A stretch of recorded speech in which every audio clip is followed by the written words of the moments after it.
Basic parts of yoyo. So unahin na natin sa pinaka-body, plate or disc ng yoyo. Ito po yung pinakamalaking part na nakikita natin sa yoyo. And madalas yung body composition po ay gawa sa plastic. Merong metal, bimetal, aluminum, etc. And next part naman guys is yung nagko-connect sa dalawang disc ng yoyo. Ito po yung tinatawag nating bolt and nut.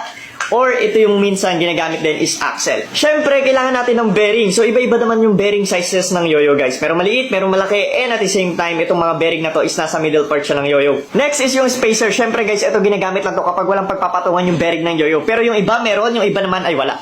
Last guys, yung response system. Dito is starburst. Dito naman guys is response pads. Para mas malinaw, ito guys yung starburst system. Yung tusok-tusok na yan. Tapos sa kabila, ito naman yung response pads. Pwede po yung rubber pads or silicone pads. Yung kulay dilaw na yan, parehas lang po silang response system. So when we throw, when we bind, magkakaroon po ng response yung yoyo. So yun guys, sa dami ng modern yoyos ngayon, may mga ilang parts na din yung nadagdag. Pero ang mahalaga, alam